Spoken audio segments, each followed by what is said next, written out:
Good afternoon, everybody. Welcome and good afternoon to biology class. Today we are going to discuss the chapter reproduction and all the details about the male and the female reproductive system. अगर reproduction की बात करें तो what actually reproduction means? Reproduction का मतलब है अपने जैसे और को रिप्रोड्यूस करना. अलग अलग ऑर्गेनिजम्स अलग अलग तरीके से ऑर्गेनिजम्स को रिप्रोड्यूस करते हैं, अपने बच्चों को पैदा करते हैं. ह्यूमन बींग्स में, क्योंकि ह्यूमन बींग्स कॉम्प्लेक्स हैं, मैमल्स हैं, सो दे आर विविपैरस. विविपैरस का मतलब है कि वो बच्चे देते हैं, अंडे नहीं देते. अंडे देने वाले ओविपैरस है. ह्यूमन बींग क्योंकि विविपैरस है तो जितना भी डेवलपमेंट है बेबी का वो मदर की बॉडी के अंदर ही होता है. आज सबसे पहले हम लोग मेल रिप्रोडक्टिव सिस्टम की डिटेल्स देखेंगे और किस तरह से उसमें स्पर्म्स बनते हैं, किस तरह उनकी मोटिलिटी होती है, किस तरह से उनमें मोबिलिटी आती है, कैसे वो ग्रो करते हैं बॉडी के अंदर, उनकी डिटेल्स. उससे पहले दो तीन चीज़ें और डिस्कस कर लेते हैं. जैसे रिप्रोडक्शन किस टाइम पर किसी ऑर्गेनिज्म के अंदर वायबल हो जाता है. ह्यूमन बींग्स में 1 से लेके 12 to 13 ईयर्स तक रिप्रोडक्शन नहीं होता, क्योंकि इस टाइम पर जो गोनैड्स हैं वो अभी गैमीट्स बनाने शुरू नहीं हुए. ईजी तरीके से याद रखने के लिए G for gonads produces G for gametes. तो अगर हम फीमेल रिप्रोडक्टिव सिस्टम की बात करें तो गोनैड्स होंगे ओवरीज, और अगर मेल रिप्रोडक्टिव सिस्टम की बात करें तो गोनैड्स होंगे testis.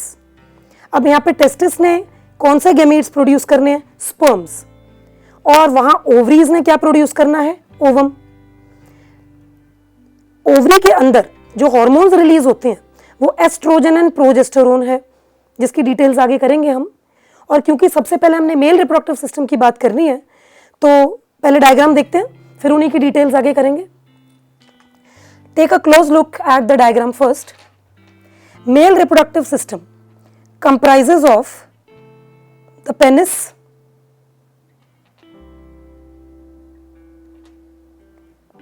and the testis obviously. यहाँ पर अगर हम देखें तो सबसे पहले स्क्रोटम वाला पार्ट देखते हैं. सबसे बाहर जो स्किनी बैग है मेल बॉडी में उसे स्क्रोटम कहते हैं, और स्क्रोटम के अंदर टेस्टिस लोकेटेड है. टेस्टिस की बात करें तो टेस्टिस के 3 वॉल्स होते हैं. It is 3 wall thick. ये तीनों वॉल्स आपको यहां पर मैं शो करने लगी हूं. सबसे बाहर वाली वॉल का नाम है टेस्टिस की, सबसे बाहर वाली वॉल का नाम है tunica वैजिनालिस.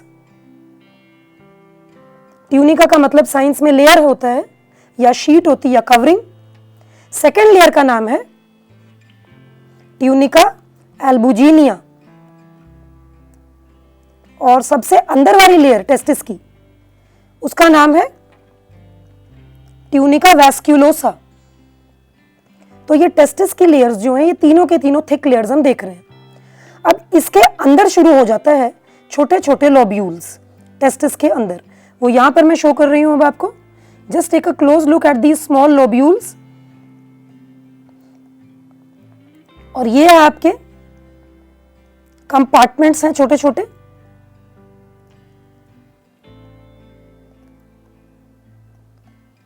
Just take a close look. इसके अंदर हमारे पास सेमिनिफेरस ट्यूब्यूल्स हैं.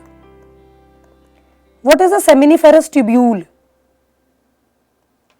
सेमिनिफेरस ट्यूब्यूल्स एक्चुअली सीमेन बनाते हैं मेल बॉडी के अंदर, और ये सेमिनिफेरस ट्यूब्यूल हर एक छोटे छोटे अपार्टमेंट्स में 2 से 3 हो सकते हैं, इससे ज्यादा भी हो सकते हैं.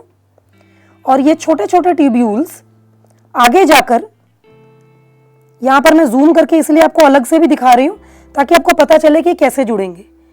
ये रहा छोटा छोटा इनका अलग से ट्यूब्यूल आ रहा है, और इन्हें हम कहते हैं ट्यूबुली रेक्टाई.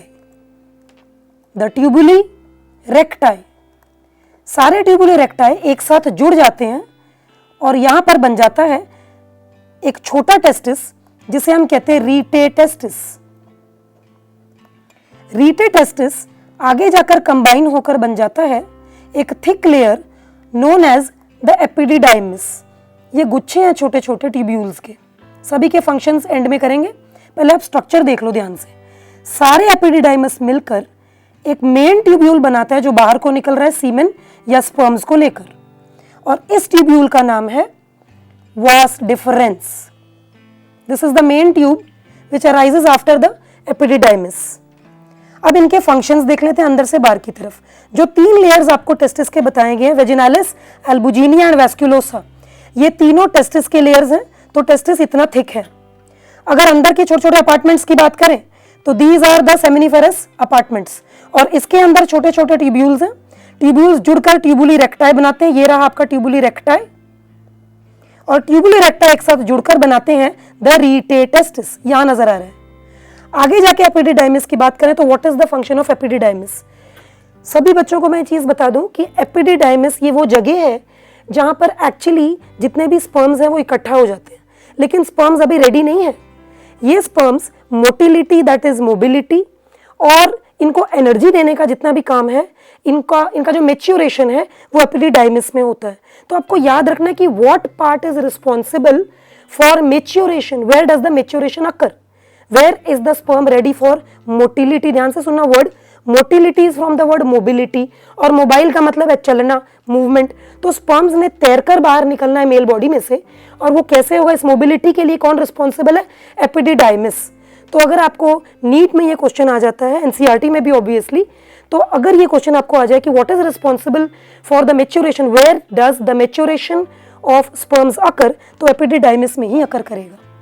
ये एक साइड हम लोग जो शो कर रहे हैं टेस्टिस का स्क्रोटम के अंदर, ये वो स्किनी बैग है जिसके अंदर टेस्टिस है। मेल बॉडी मूवमेंट करती है, तो जो टेस्टिस है वो स्क्रोटम को ना छोड़े, इसके लिए नीचे से एक छोटा सा नॉच लगा हुआ है।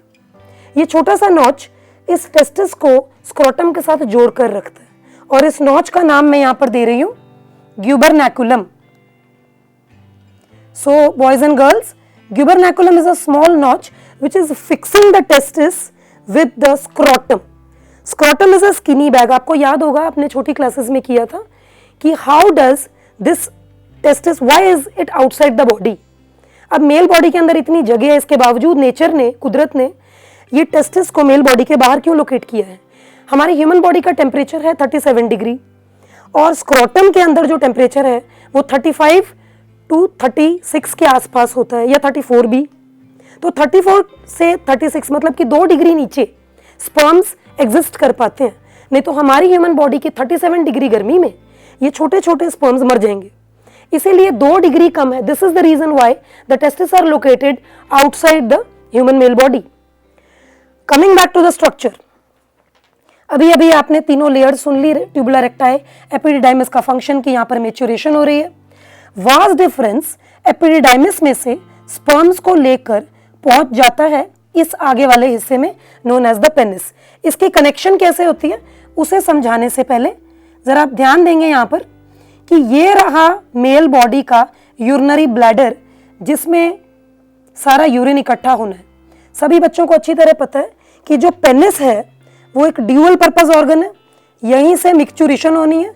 वर्ड पर ध्यान देना, micturition is the passing out of urine.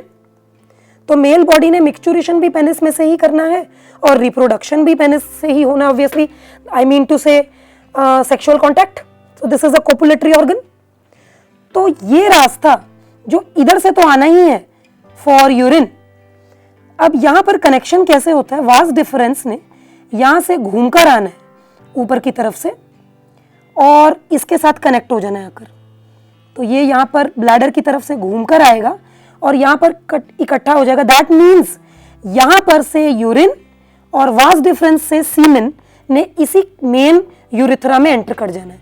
तो यहां पर आपका यूरिथ्रा एक तरीके से 2 रास्तों को रिप्रेजेंट कर रहा है। One is the vas deferens and another is the actual urethra. ये यूरिन के लिए भी पैसेज है।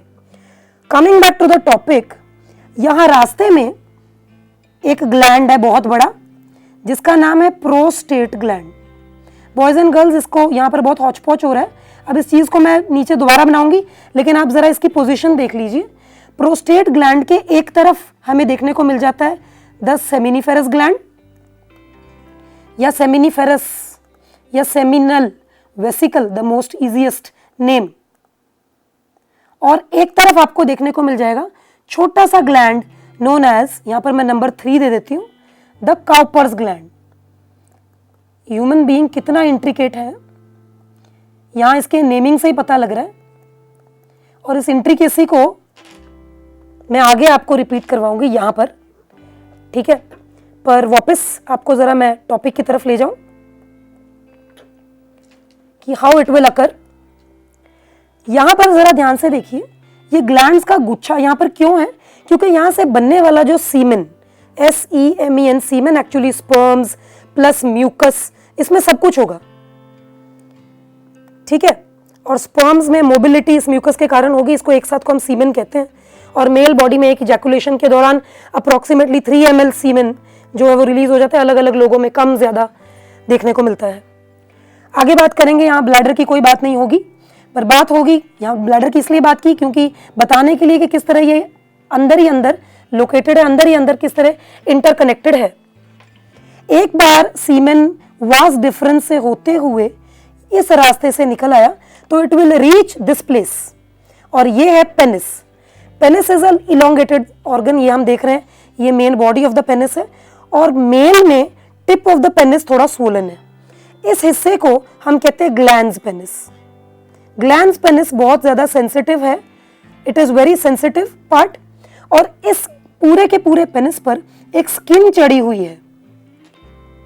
जिस वक्त मेल में एक्साइटमेंट स्टेज आती है तो उस वक्त ये स्किन ने उस इलोंगेटेड पेनिस को जो अराउंड इरेक्ट हो जाता है, उसके ऊपर ये जो स्किन है, this skin is known as the prepuce. आपको कई बुक्स में ये प्रिप्यूस वर्ड फोर स्किन भी कहलाता है। जरा ध्यान से बॉयज एंड गर्ल्स फोर की स्पेलिंग देखिए, FORE from the word before. तो दिस इज, जिस वक्त ये मेल के बॉडी में इरेक्शन नहीं है तो पेनिस के ऊपर ये स्किन ऐसे ही होती है, like a fold. This is known as, क्योंकि बिफोर है, आगे की तरफ है, तो इसे आप प्रिप्यूस कहते हैं। Coming back to an important thing, males में कई किस्म की बीमारियां देखने को मिलती हैं, और मेल से हम कहते हैं कि मेल से बहुत सारे डिजीजेस फीमेल बॉडी के अंदर एंटर कर जाती है। वो क्यों? मेल बॉडी में जो प्रिप्यूस है, जो फोरस्किन है, जो एक्चुअली पेनिस के ऊपर कवरिंग कर रहा है, नॉर्मली रिप्रोडक्टिव हेल्थ में आपने पढ़ा होगा कि इसकी हेल्थ एंड हाइजीन, इसकी क्लीनिंग जो है वो प्रॉपरली नहीं होती। तो प्रिप्यूस जो फोरस्किन है, इसे पीछे को करके इसकी क्लीनिंग बहुत जरूरी है, नहीं तो स्मेग्मा नाम की एक प्रॉब्लम क्रिएट हो जाती है। तो smegma is a yellowish sticky substance that you can say it is created due to unhygienic and unhealthy conditions। इसके वजह से बहुत सारी बीमारियां जो है वो हमारी सोसाइटी में फैलती हैं। स्मेग्मा की क्लीनिंग ज़रूरी है। ये इस रिप्रोडक्टिव सिस्टम के साथ साथ बेटा आप लोगों को अपनी बॉडी की हाइजीन और क्लीनलीनेस का भी पता होना चाहिए। नॉर्मली ये ऐसे टॉपिक्स हैं जो हमारे समाज में, हमारी सोसाइटी में प्रॉपरली डिस्कस नहीं होते, लेकिन अगर ये चीज़ कंपैटिबिलिटी टीचर और स्टूडेंट के बीच में आ जाएगी तो in a way we can create a healthier society. इसे लेकर बहुत सारा टैबू क्रिएट हो जाता है, लोग इसे डिस्कस नहीं करते, लेकिन बच्चों को ये पता होना चाहिए कि कई सारे डिजीजेस जो मेल की बॉडी से फीमेल बॉडी में आता है। नॉर्मली हरियाणा पंजाब में ये चीज़ तो बहुत कॉमनली कही जाती है कि female is responsible for all the problems, but somewhere the male is also responsible. But it एक दूसरे पर उंगली उठाने से बेटर है कि अपनी अपनी जगह पर हम अपनी बॉडी को क्लीन रखें और हेल्दी रखें, ताकि एक दूसरे के लिए प्रॉब्लम ना क्रिएट हो। Coming back to the topic, अभी स्मेग्मा की बात हो रही थी, तो स्मेग्मा प्रेप्यूस के नीचे इकट्ठा हो जाता है। अब इसे अगर हम बात करें, this is the glans penis, sensitive to touch and sensitive to any kind of stimulation. अंदर ये यूरिथ्रा रन कर रहा है और इसी जगह से यूरिन भी आना है, इसी जगह से सीमेन भी आना है ड्यूरिंग सेक्सुअल कॉन्टैक्ट। आगे बात करते हैं कि ये जो पेनिस है, इसके अंदर 3 लेयर्स हमें मोटी मोटी देखने को मिलती है। डायग्रामेटिकली क्लियर हो जाए इसलिए साइड में ड्रॉ कर रही हूँ। कट स्ट्रक्चर पेनिस का, यहाँ पर हमें 2 हेल्दी टिश्यूज देखने को मिल जाते हैं। इनका नाम है कॉर्पोरा कैवर्नोसा। बेटा इसके अंदर रन करता है आर्टरी। तो जिस वक्त मेल की बॉडी में इरेक्शन आ जाती है तो ये आर्टरीज एनगॉर्ज हो जाते हैं, खून से भर जाते हैं, जिसके कारण जो पेनिस है उसमें इरेक्शन आ जाती है, वो स्टिफ हो जाता है और इसे हम कहते हैं, this is the artery part. और एक बार इसके अंदर ब्लड भर जाए तो एनगॉर्जमेंट हो जाती है। अगर एनगॉर्जमेंट ना हो, boys and girls be careful, engorgement word का है, मैंने कंफ्यूज मत करना किसी के साथ। आगे की तरफ एक और टिश्यू देखने को मिल जाता है, the corpus spongiosum. I would really appreciate अगर बच्चों को समझ में नहीं आ रहा तो वो साथ साथ नोट भी कर सकते हैं। कॉर्पस स्पॉन्जियोसम नाम से पता चल रहा है स्पॉन्जी, तो पेनिस स्पॉन्जी इसीलिए है क्योंकि उसमें कॉर्पस स्पॉन्जियम का भी टिश्यू है।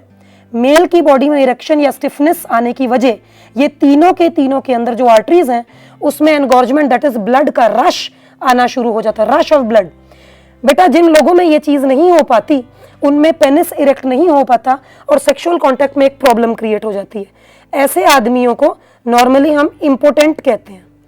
मैं वर्ड फिर से बोलूंगी, कई बच्चे जो थोड़ा कम अटेंटिव हैं उन्हें शायद ये इंपॉर्टेंट सुन गया होगा।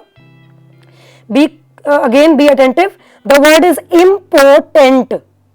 तो इम्पोर्टेंसी के भी इलाज है हमारे सोसाइटी में, जिसकी बात अभी यहां पर हम नहीं करेंगे। तो important is a problem, importance is a problem which is created when engorgement does not occur and when erection in the penis does not occur। मैं बता दूं पेनिस में इरेक्शन आना जरूरी है, मैं बता दूं कि ये एनगॉर्जमेंट जरूरी है, नहीं तो सीमेन पेनिस के बाहर नहीं आ पाएगा और प्रेगनेंसी नहीं हो पाएगी, जो कि एक बड़ी प्रॉब्लम है। आगे चलते हैं बॉयज एंड गर्ल्स। अगर आप जरा जल्दी से इस डायग्राम को ध्यान से देख लीजिए क्योंकि हम आगे चल रहे हैं। पेनिस के कट स्ट्रक्चर की भी अभी बात हुई। सेमिनल वेसिकल की बात करूंगी। ये जो ऊपर आप देख रहे हो ये टेस्टिस के अंदर छोटे छोटे सेमिनिफेरस ट्यूब्यूल्स थे और ये सेमिनिफेरस ट्यूब्यूल्स समझ लीजिए कि कुछ इस तरह से दिखाई दे रहे हैं। इसके अंदर छोटे छोटे सेल्स हैं, देखिए कितने अंदर घुस गए हम डायग्राम में। फिर से देखिए मैं क्या बता रही हूं। इस वक्त हम लोग डिस्कस कर रहे हैं टेस्टिस। टेस्टिस के अंदर छोटे छोटे अपार्टमेंट्स और इन अपार्टमेंट्स के अंदर सेमिनिफेरस ट्यूब्यूल्स। सेमिनिफेरस ट्यूब्यूल्स को अगर हम जूम करें तो अंदर छोटे छोटे क्यूबॉइडल एपिथेलियल सेल्स देखने को मिल जाएंगे। इन सेल्स को सर्टोली सेल्स कहते हैं। बस समझ लीजिए कि नीट वालों का फेवरेट क्वेश्चन ही है ये सर्टोली सेल्स। बार बार सर्टोली सेल्स का फंक्शन पहले भी आ चुका है। सर्टोली सेल्स का दूसरा नाम है the nursing cells, the nurse cells. ठीक है जी। और एक और नाम है जिसे हम कहते हैं, अटेंटिव रहना इसके स्पेलिंग पर, the Sertoli cells, the nursing cells और द सस्टेंटेकुलर सेल्स। अगर आप बुक में ये वर्ड देखिए तो कंफ्यूज मत हो जाना, सस्टेंटेकुलर। ये तीनों सेल्स का एक ही फंक्शन है जी। अंदर जब स्पर्म्स बनेंगे तो इन्होंने नर्स मतलब कि नरिशमेंट का काम कराना है, नरिशमेंट का काम कराना है। ठीक है जी। तो ये नर्सिंग करते हैं। ये सेमिनिफेरस ट्यूब्यूल्स आपस में भी लिंक्ड हैं ऐसे, ये बीच में भी सेल्स हैं यहां पर। इन सेल्स का नाम है द लेडिक सेल्स, दूसरा नाम इंटरस्टिशियल सेल्स। ठीक है। एक्चुअली ये हैं जो रिलीज करते हैं टेस्टोस्टेरोन। टेस्टोस्टेरोन मेल की बॉडी का वो हार्मोन जिसके वजह से मेल में सेकेंडरी और प्राइमरी सेक्सुअल ट्रेट्स देखने को मिल जाते हैं। सभी बच्चे जरा अटेंटिव रहेंगे। What is the difference between primary and secondary sexual traits? Primary traits male के वो ट्रेट्स हैं जो बाहर से नजर आते हैं, जैसे मुस्टाश इसका आ जाना, बेड का आ जाना, आवाज का भारी हो जाना। ठीक है भाई, हमारी आवाज इसलिए भारी है क्योंकि पढ़ा के हो गई है, तो ये ऐसा कुछ नहीं है कि हमारी बॉडी के अंदर भी हॉर्मोन्स निकलते हैं।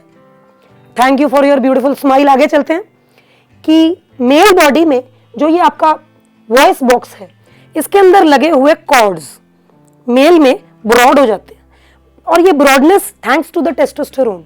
एक बार ये ब्रॉड हो जाता है तो इसके अंदर से शुरू हो जाता है एयर का passage in a heavy flow, तो मेल की आवाज भारी होती है। तो अब आप अंदाजा लगा सकते हो कि आपके मम्मा और आपके पापा की आवाज में, मम्मा इतनी सुरीली है और पापा की आवाज इतनी भारी जो आपको डरा देती है, वो इसीलिए है because in male the testosterone is creating high pitched voice. Low pitch high pitch voice क्या है? ये भारी आवाज due to testosterone. That means ये भी एक प्राइमरी सेक्सुअल ट्रेट है। अब secondary sexual traits primary sexual traits में फर्क क्या है? अब वो जो बाहर नजर आ रहे हैं, मूछें नजर आ रही हैं, दाढ़ी नजर आ रहा है, भारीपन आवाज में नजर आ रहा है, ये जो शोल्डर्स है आदमियों में ये ब्रॉड हो जाता है, ये नजर आ रहा है, हाइट नजर आ रही है, उसका बिहेवियर में फर्क नजर आ रहा है, सब टेस्टोस्टेरोन के कारण है जो टीनेज में फर्क ले आता है। और प्राइमरी होंगे वो जो अंदर हो रहे हैं, तो अंदर क्या हो रहा है? अंदर टेस्टोस्टेरोन का रिलीज हो रहा है और अंदर क्या हो रहा है? स्पर्म्स बन रहे हैं, ये दिखाई तो नहीं दे रहा, इसलिए ये प्राइमरी है। सेकेंडरी कौन से? जो नजर आ रहे हैं। तो प्राइमरी ट्रेट्स और सेकेंडरी ट्रेट्स में आपको फर्क समझ में आना चाहिए। क्यों? क्योंकि आपसे पूछा जाता है नीट में which of the following is not a primary trait. बच्चा कंफ्यूज हो जाता है, सारे ट्रेट्स तो प्राइमरी लग रहे हैं, तो प्राइमरी वो जो अंदर हो रहे हैं, सेकेंडरी जो बाहर नजर आ रहे हैं। तो this is how you can differ between the primary and the secondary traits. Coming back to the topic, testosterone is a male hormone. ये मेल हार्मोन की अगर हम बात करें तो ये प्राइमरी और सेकेंडरी ट्रेट्स की के बीच में डिफरेंस क्रिएट करता है। ये सबको अब समझ में आ गया है। आगे चलते हैं जी। एक खास बात इंपॉर्टेंट, ये भी नीट के पॉइंट ऑफ व्यू से इंपॉर्टेंट रहेगा। अभी अभी बात हो रही थी उस ट्यूब की जो ब्लैडर को क्रॉस करते हुए पेनिस की तरफ एंट्री कर लेता है। इस ट्यूब ने बेटा यहां से जहां से गुजरना है, यहां 3 अलग अलग चीजें इसे फेस करनी पड़ेंगी। पहला द प्रोस्टेट ग्लैंड, इसके फंक्शंस आ जाते हैं, मैं अप्रिशिएट करूंगी अगर आप अटेंटिव हैं। जो दूसरा है वो सेमिनल वेसिकल, आपको कंफ्यूज नहीं करूंगी, साथ साथ ही ड्रॉ कर देते हैं। और जो तीसरा है that is the Cowper's gland. तीनों में बच्चे कंफ्यूजन क्रिएट कर देते हैं बहुत ज्यादा पढ़ने के टाइम पर। काउपर्स ग्लैंड का दूसरा नाम बल्बो यूरिथरल ग्लैंड है, कंफ्यूज नहीं होना, नाम अलग आ गया तो। बल्बो यूरिथरल ग्लैंड, ठीक है। द सेमिनल वेसिकल, चलो जी तीनों के फंक्शन देखिए ध्यान से। पहला है सेमिनल वेसिकल। सेमिनल वेसिकल का 2 रोल है मेन, आपके नीट पॉइंट ऑफ व्यू से देखा जाए, ऑब्वियसली एनसीईआरटी के हिसाब से भी। तो इसमें जो फ्लूइड निकलता है, सेमिनल वेसिकल से जो फ्लूइड निकलता है वो अल्कलीन है। और इंसान की बॉडी, मर्द की बॉडी के अंदर से जितना सीमेन निकलता है टोटल 3 मिलीलीटर, उसमें एक सैंपल में अराउंड 70% फ्लूइड जो बल्क है वो यहीं से आएगा। इसमें मेन फ्रक्टोज है और एक और चीज है, स्पेलिंग पर ध्यान देंगे, prostaglandins. Boys and girls be attentive, prostaglandins. अब ये फ्रक्टोज तो कार्बोहाइड्रेट है, आप सोच रहे होंगे मैम ने ये बात क्यों बताई। ये जो फ्रक्टोज है, fructose is a carbohydrate, fructose releases energy. तो जो स्पर्म्स अंदर हैं वो जिंदा हैं। स्पर्म की टेल भी है, स्पर्म के स्ट्रक्चर में पढ़ चुके हो आप। तो ये टेल मोटिलिटी या मोबिलिटी करा रहा है, वो स्पर्म्स को जिंदा कौन रखेगा? Fructose, carbohydrate. Everybody knows carbohydrates yields 17 kilojoule energy per gram. अब यहां पर कार्बोहाइड्रेट की कहां से जरूरत पड़ गई भाई? तो ये फ्रक्टोज स्पर्म्स की मोबिलिटी या मोटिलिटी के लिए रिस्पॉन्सिबल है।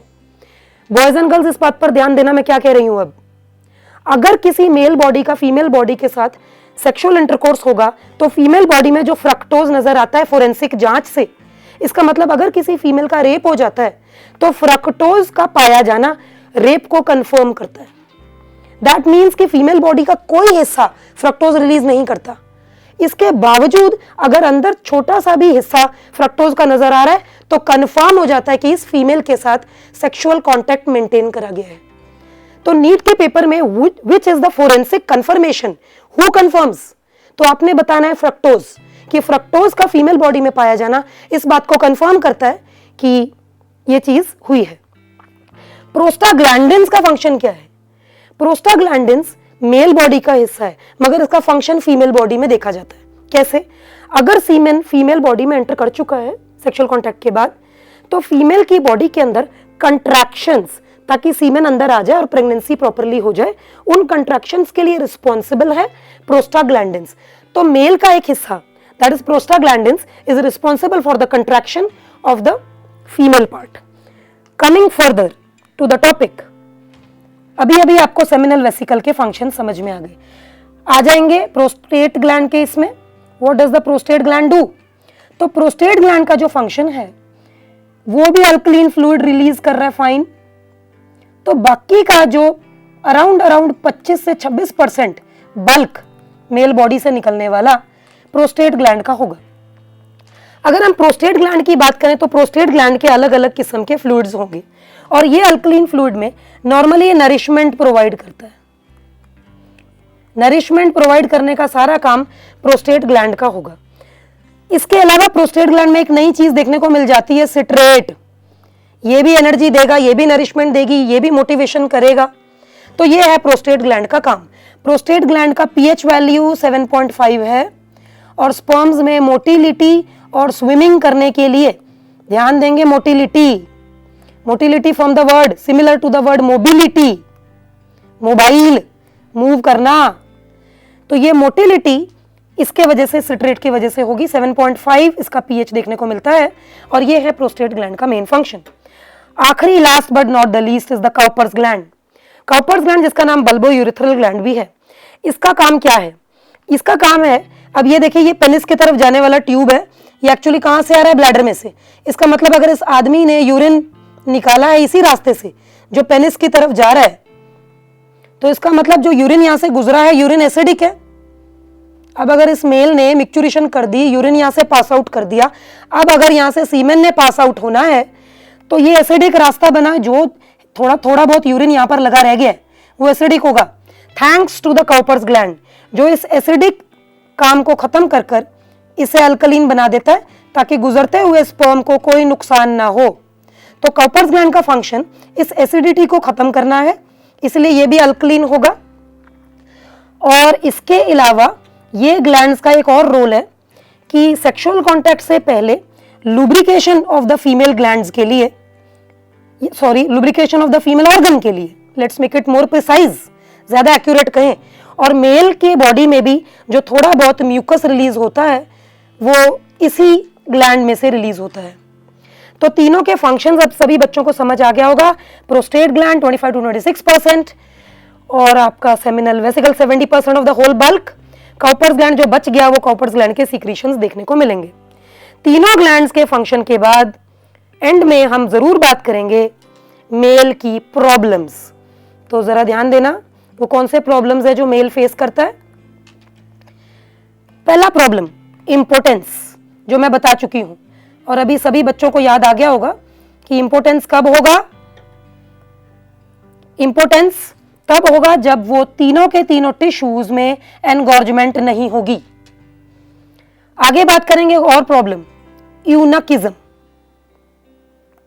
मैं आपको बता दूं कि मुझे ये वर्ड यूज करना ही होगा ताकि क्लास में सभी बच्चों को पता चल जाए। वो मुझे पता है कि अभी आप सब हंस पड़ोगे, पर ये मेरा काम है। आप लोगों ने सुना होगा खुसरे, दैट इज द यूनक्स। ये क्यों होते हैं? इनमें मेल पार्ट्स प्रॉपरली डेवलप नहीं हो जाते। लेकिन यूनकॉर्डिज्म और यूनकिज्म एक और रीजन भी है क्यों ये देखने को मिलता है। अगर किसी मेल बॉडी के अंदर टेस्टोस्टेरोन का फंक्शन जो 13 साल 12 साल की उम्र में आके मेच्योर हो जाता है वो, और उनमें ये सारे प्रॉब्लम्स देखने को मिल जाते हैं। मेच्योरिटी में एक मेल बॉडी के अंदर मूछें आना, दाढ़ी आना समझ में आ रहा है मर्द है, लेकिन अगर मेच्योरिटी आने से पहले किसी बच्चे के टेस्टिस या किसी 12 साल के नीचे वाली जुवेनाइल पीरियड में अगर उसके टेस्टिस रिमूव कर दिए जाएं तो क्या प्रॉब्लम होगी? ऑब्वियसली बच्चा ग्रो करना बंद हो जाएगा। और अगर सपोज वो ग्रो कर चुका है और फिर उसके टेस्टिस रिमूव हो जाए तो क्या प्रॉब्लम देखने को मिलेगी? तो टेस्टोस्टेरोन नहीं बनेगा, स्पर्म्स नहीं बनेंगे, और जो उसकी थोड़ी बहुत दाढ़ी आ गई है वो भी नहीं होगी, या उसकी वो चीज झड़ जाएगी और उसमें feminine parts, that is feminine traits देखने को मिल जाएंगे। तो वो भी यूनकिज्म एक प्रॉब्लम देखी जाती है। आगे चलेंगे, eunuchism which is the infertile organisms या infertile human beings, non fertile due to eunuchism. This is again a problem that is created. तीसरा प्रॉब्लम अगर हम देखते हैं तो इस वर्ड पर जरा ध्यान दीजिए, गाइनिकोमैस्टिया। गाइनिकोमैस्टिया, गाइनिको वर्ड से आप लोगों को लग रहा होगा फीमेल पार्ट है जी, जी नहीं, लेकिन ये रहा ब्रेस्ट फॉर्मेशन। अगर किसी मर्द के अंदर ब्रेस्ट फॉर्मेशन हो जाए तो इस प्रॉब्लम को गाइनिकोमैस्टिया कहते हैं। गाइनिकोमैस्टिया किस वजह से होता है? ध्यान देंगे, एस्ट्रोजन फीमेल का हार्मोन है, टेस्टोस्टेरोन मेल का हार्मोन है। ये हम सभी लोगों में एक साथ थोड़ा थोड़ा निकलता है, जिसमें ये ज्यादा हो गया मर्द हो गया, जिसमें ये ज्यादा हो गया फीमेल्स हो गई, ठीक है। और जिनमें ये दोनों के रेशियो में प्रॉब्लम आ गई तो उस केस में अगर ये ज्यादा बढ़ गया तो ये गाइनिकोमैस्टिया होगा, और गाइनिकोमैस्टिया में ब्रेस्ट डेवलपमेंट देखने को मिल जाती है, ठीक है। ये भी प्रॉब्लम्स आ जाती है मेल्स में, अगर ये आई है तो ये इस रेशियो के गड़बड़ की वजह से आ जाता है। इसका आगे रिलेशन पिट्यूटरी ग्लैंड के साथ है, सभी में नहीं होगा। और आखिरी प्रॉब्लम सूडो प्रिकॉसिटी, स्यूडो फॉल्स प्रिकॉसिटी। बेटा कोई जरूरी नहीं है कि 12-13 साल की उम्र में ही मर्दों वाले फीचर्स या मूछें वगैरह देखने को मिले। कई लोगों में टाइम से पहले भी ये चीजें हो जाती है, 9-10 साल की उम्र में। ऐसे लोगों में बच्चों में कह लो, ऐसे बच्चों में सूडो दैट इज फॉल्स और प्रिकॉसिटी पहले क्या मैच्योरिटी देखने को मिल गई। अटेंटिव रहना सभी बच्चे। अब सूडो प्रिकॉसिटी पहले ही मैच्योरिटी देखने को मिल गई है और सूडो इज फॉल्स। इनमें मूछें वगैरह तो देखने को मिल जाएंगी, लेकिन इनकी बॉडी में स्पर्म्स नहीं बनेंगे। स्पर्म्स तो अपने टाइम पर ही